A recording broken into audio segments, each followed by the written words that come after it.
But let's get cracking. Yes. So, Julia, would you like to take this one? I'd love to, thank you. Go ahead. Shola's a qualified teacher with over 20 years of experience in the education sector, mastering the art of classroom teacher, teacher trainer, private tutor, tuition centre director, author and motivational speaker in that time. Shola has a dedicated following to whom she shares tools, tips and secrets to support and encourage parents to get involved and make a difference in their child's success, both in school and in life. Shola's books are Parents, Understand Your Child and Parents, Choose the Right School for Your Child. So you can see a very, very clear theme and a real commitment to help families to make good choices. Thank you so much to Nudge, our friends who have enabled us to run this festival as lead sponsors. And thank you, as always, to Mannings, who have sponsored Wednesday at the Love Tutoring Festival. They've also sponsored the Love Tutoring Library, and we get the pleasure of training all their tutors. If you want to talk to me about tutor training, please don't hesitate. I want to hear from you. Shola, it's over to you.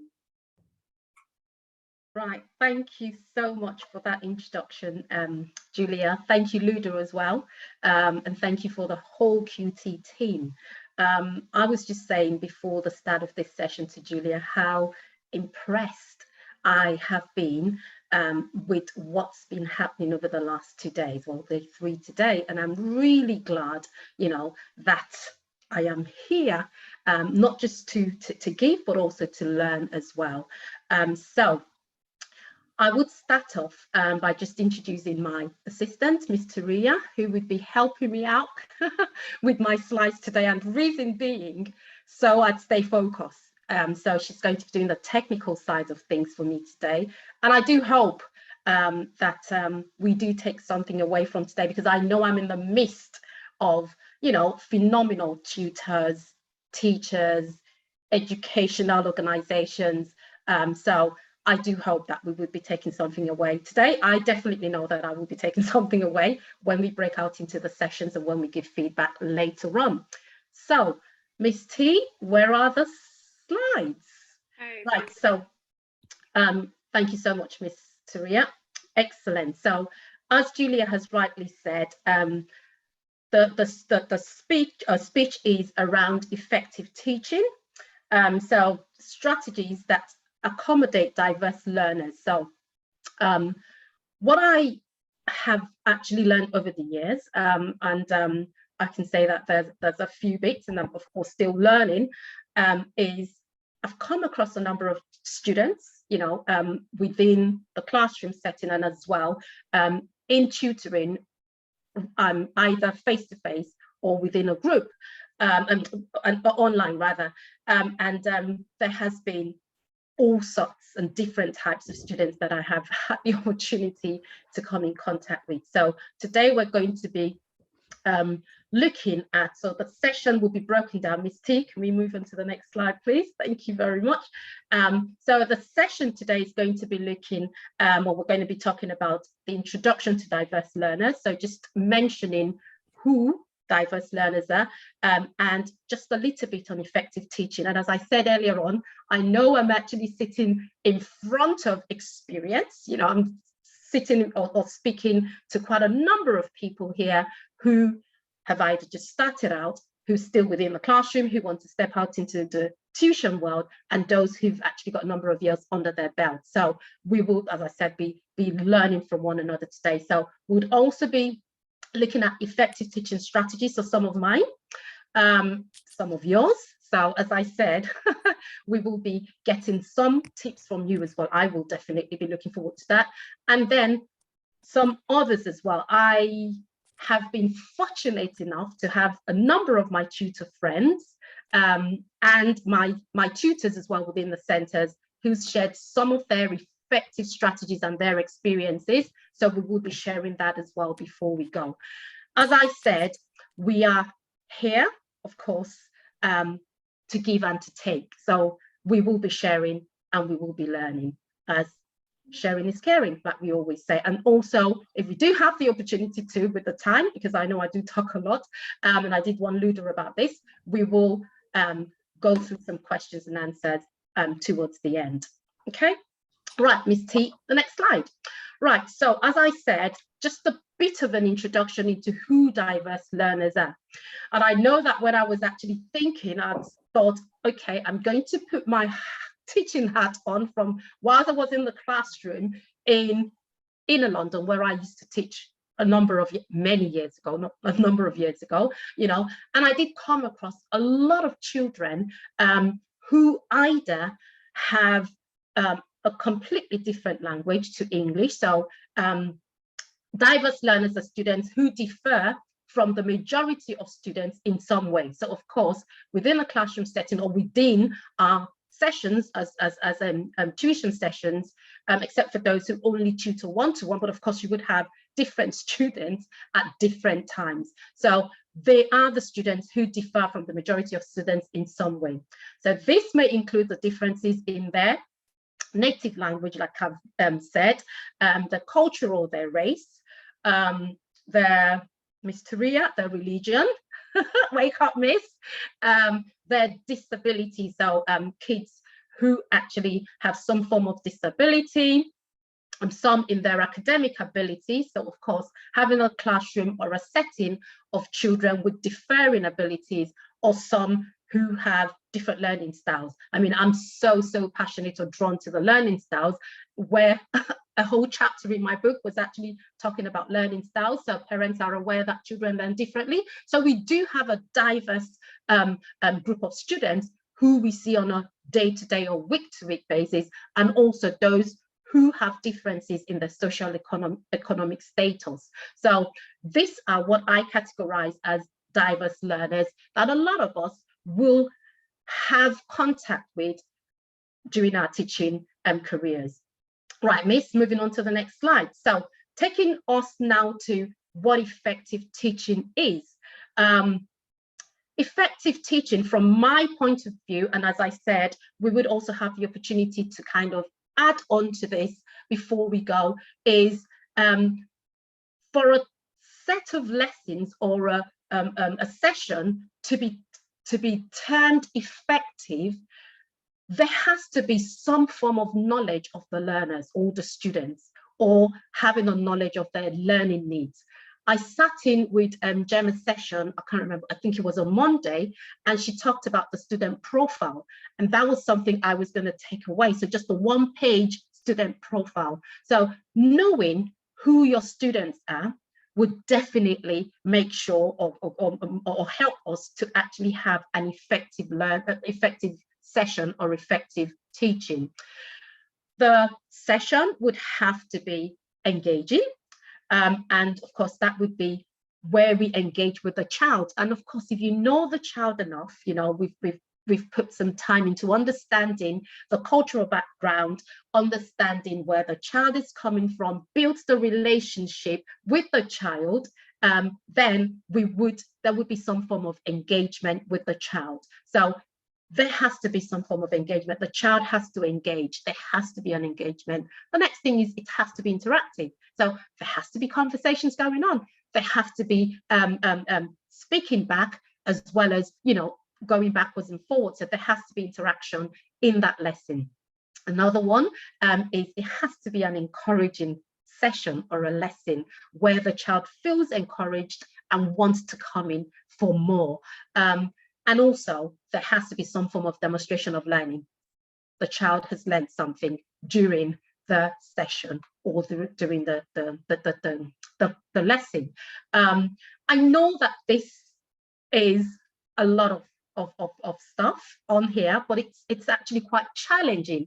And coming from a place of a doer, as being a classroom teacher, and of course teaching within the centres as well as a tutor, I know how difficult this is on a daily basis, you know, and also sitting in a place of a teacher trainer, because I mean, I spent a number of years working with the University of East London, training teachers as well. I know how difficult and how challenging this can be. But of course, there are ways by which of course we will be sharing whilst we talk through the session and also when we go into the breakout sessions as well. Miss T, the next slide. Thank you very much. Right, so whilst I was actually looking at resources and just researching on today's session, I found out there are 5 families of teaching strategies, and I'm sure that a lot of us actually do this on our day-to-day teaching basis. So the first one is, and if you'd see me looking down, I don't want to miss anything. I'm looking through my notes. I did say to myself, I'm actually going to enjoy myself today, and I'm going to be as free can be. So please bear with me. If you see me looking down in my notebook, I'm just trying to make sure I don't leave anything out. Right, so with the experiential teaching strategy, this is more or less centered around the student. So it's kind of student-led. So examples of this would be when we use real life experiences, you know, where, of course, a child, I mean, say for example, you're teaching a lesson. I'm a science teacher, by the way, science qualified teacher. If you're teaching a lesson on anaerobic respiration, and you're trying to get the child to understand that when they run for the bus, or when they're going out, or they're going for an event and they don't want to be late and they have to run for the bus and they end up in stitches, that's a buildup of lactic acid. Please bear with me, those who are not science teachers within the room, you know, so that is experiential learning, or that's experiential teaching strategy. Okay, so that's more or less the learner. It's centered around the learner, so it's led by the students. So there would be discussions, there would be experience between the child. I mean, there would be conversations or discussions between the child and the tutor or the teacher. The next one is direct teaching, and that has to be mixed up with others, or the other types of teaching strategies, or else the child would end up being bored. I, for one, I mean, I do quite a lot of things because I've done a number of things over the years, because I get bored easily, you know. So imagine somebody just standing in front of you and talking over you. But that's what happens during university lectures. My daughter said to me yesterday when I was asking her to look through this for me, she said, yeah, that's exactly what happens when we're in lectures, Mom. You know, so this would happen, you know, when the child is more mature, or when they're at in higher education. Indirect is also the learner centered, or centered around the learner. So this would consider the interests of the learner. So the student will be involved in indirect teaching strategies. Okay, the teacher's role would shift from just being the teacher, not yet, Miss Turia, from the teacher. Sorry, everyone. From the teacher. So the teacher's role would move from the teacher onto the learner, from the teacher to being a facilitator. So with indirect teaching strategies, it's actually the learner's led. So the student leads in that regard. I'm going to rush through this really quickly. Right, moving on to interactive, similar to indirect, but of course the difference is there's lots of interaction, lots of discussion. Students learn from the teachers as well as their peers, because there's discussion happening during the lesson. And the last one, not the least, is the independent. And of course, that explains itself. This is student-led, fully led by the student. So students are mature in this category. So of course, they are independent. They take their learning serious and by themselves. They actually, I mean, it's an example of this would be the flip teaching method, where you give a topic to a student and ask them to just go away, learn about it, and then come back in the next lesson, and of course maybe teach the others or teach the class about that topic. So these are the 5 families of teaching strategies that all the strategies we're going to be talking about today will fall under one or the other of them. At the end of the slide, there are some resources, I mean, that I have put there where I've got the information from, so you could lay hands on that as well. Right, now we can move, Ms. Turia. So now I'm going to share some of the strategies that I use, or I have used, and has worked for me, or is still working for me. And I actually just cascade this down when I'd train my tutors, or when I used to work within the universities as well. So the first one, of course, is this big word, differentiation. I remember when I was doing teacher training a number of years ago, Thanks, Charlotte. Gosh, the comments on the chat box are a little bit, but I mean, please keep them coming. Don't stop. Well, so differentiation was a key word whilst I was teacher training, or when I was in teacher training many moons ago. And I remember then that in as much as it was such a big word, it was such a big word then, it's some of the things that we tend to do unknowingly with experience. So this is, of course, taking into account the student's needs.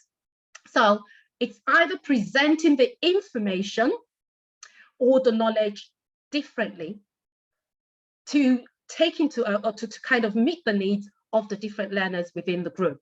So it's more or less multiple options for students to take in information. So not just the one way, but of course, putting the needs of the students, the diverse needs into consideration, and just working with that and differentiating either by the task or by the instructions that we give.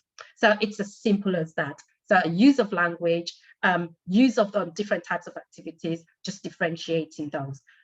So peer teaching is another one that I absolutely love to use, because of course we know the different abilities or the diverse learners within the classroom or within the group that we're tutoring. I mean, I kind of am using mostly the classroom setting and smaller groups because that is that's the main model that we use within our centers, but we do have a number of one-to-ones that we'd also do. So studies show that peer teaching is one of the most effective strategies. Why? Because it encourages independence as well within the groups. So say, for example, you have a group of 2 or 3 students, and you obviously know their ability, you have an idea, you know the students, of course, because we know them. You just give the one who's more advanced. I mean, I'm actually jumping ahead of myself now. So because one of the scenarios we're going to be looking at in the breakout room is similar to this. So we just give them based on their abilities and just get them to share. So they fill in the gaps that the others within the group have. So peer teaching is a fantastic strategy that I use and I keep using and does wonders. What it also does is, as I said, it actually strengthens not just or encourages independence, it also strengthens social relationships within the groups of students as well, which is not just necessary for now, but for the future. Active learning, thanks, Ms. Turia.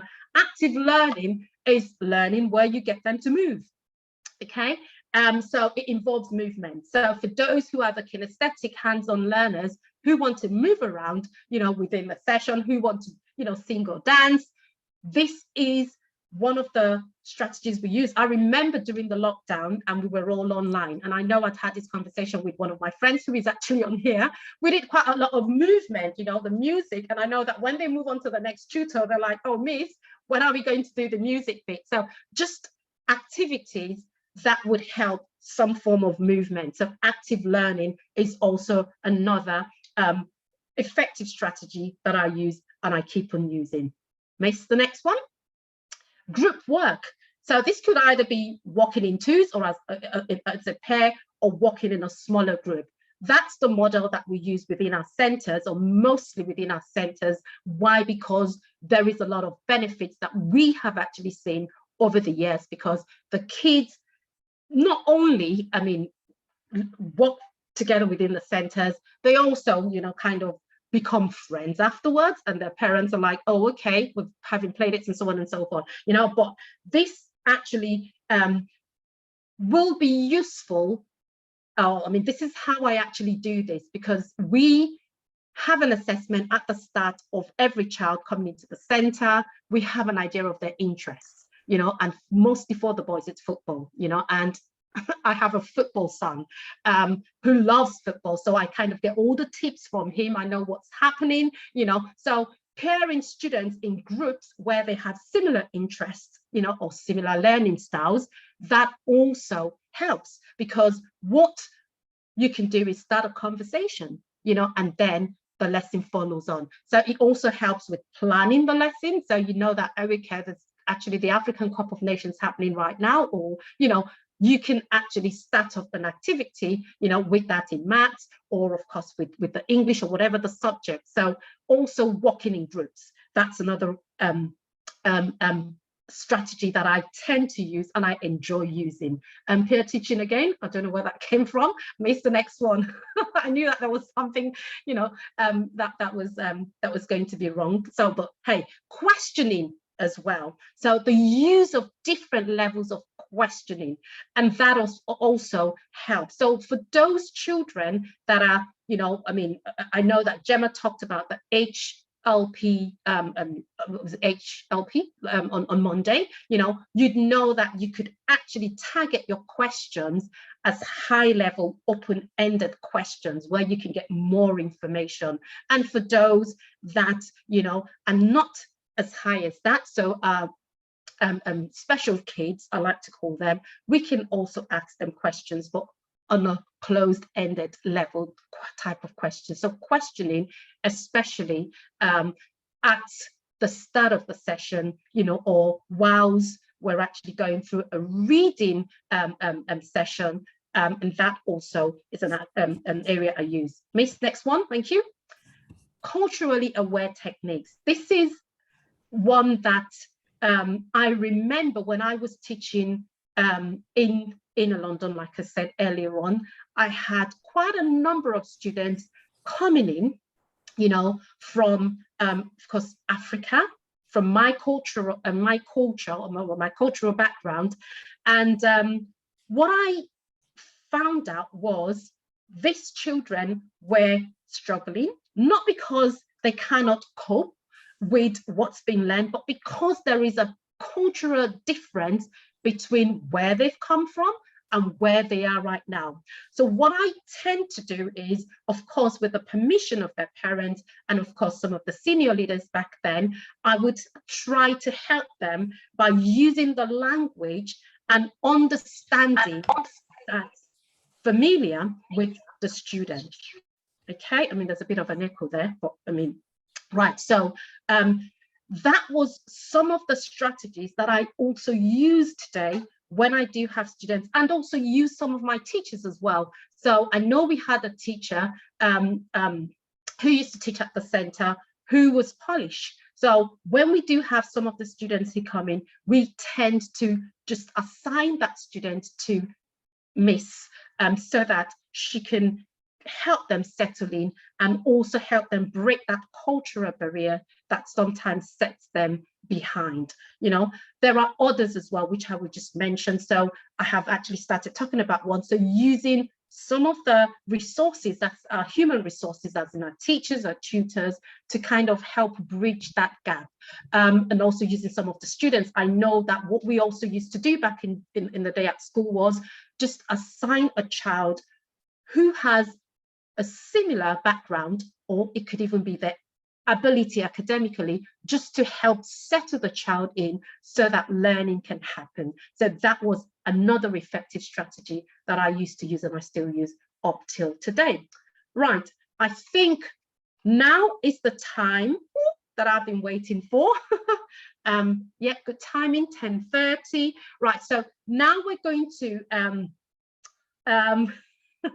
now we're going to now move into the breakout room. So what we're going to do within the breakout room, Ludo, you're going to have to come to my rescue here, and I'll just, apologize and say sorry about, just the late information yesterday, when I'd realized, oh my days, I didn't respond to Ludo's email about the breakout room. So what we're going to do within the breakout room, Mr. Ria is just going to share with us what we're going to be doing within the breakout room. So for those of us who did not get the opportunity to kind of get the information on the slide down, Mr. Ria, would you be kind enough just to share what we're going to be doing within the breakout room?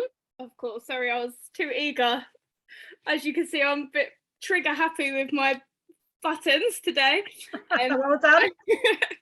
So what we're going to be doing is just sharing some of the strategies that you use with your students. So wherever you're working, if it's within the tutoring industry or whether or not it's actually in the classroom side of the teaching, and just sharing how you feel they've gone, what went well, what didn't go so well. They're not always, although these things seem like they're the best things to do, they don't always go as planned, as I think a lot of you will know that. So that's basically what we're going to do. I'll hand you over to someone. Yeah, I'll let them know. the breakout rooms are available to go. And Shola, how long would you like attendees to be in their breakout rooms? Just about, maximum would be just about 10 minutes, so we can actually do feedback afterwards. So max would be 10 minutes. I mean, all I've got to do after this is just to share some of the strategies that I have collated and just talk through that. So it's more or less sharing that and then feedback afterwards. So 10 minutes should do. Brill, okay. And just remember, if possible, please switch on your video. It's much easier to interact when the video is on, but we'll see you back here in 10 minutes time. I think we've got, how much time do we have, Ludo? Or we don't have any? We could probably take one or two questions, but yeah, there's a bit of wrapping up to do before we start the next event at 11 a.m. So if you do have a question, pop it down in the chat box, but we will be wrapping up very shortly. Thank you so much, Shola. Can we have some reactions, both with physical reactions and with the Zoom reactions, if you enjoyed Shola's workshop just then? I thought that was highly interactive, really good way to start the Wednesday free session. So thank you so much. We do have a little short video to play, just letting you know about who we are as Qualified Tutor and how you can get involved. So we'll just put that on screen and then we'll be wrapping up and preparing for our next session.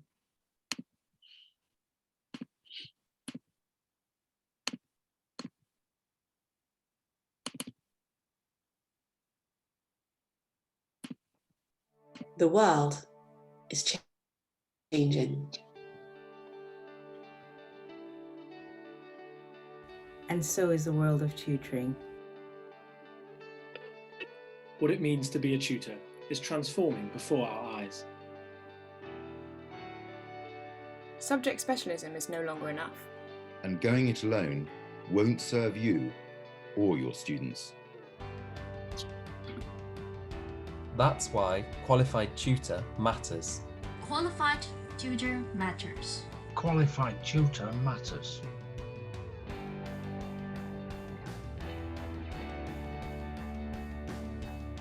To offer tutors a chance to be a part of something special. To be part of the change that's coming. To connect and collaborate with other tutors. Who are as passionate and proud of what they do as you are. To feel more confident. About the unique kinds of tutor you are. No matter what subject or age range is your specialism. And no matter how long you've been tutoring. To earn a quality mark that will set you apart from the crowd. And most of all, to improve outcomes for your students. So the question is, are you ready to join us? And take your first step to become the tutor your students deserve. Are you ready to become a qualified tutor? A qualified tutor. A qualified tutor. A qualified tutor. A qualified tutor. Are you ready to become a qualified tutor?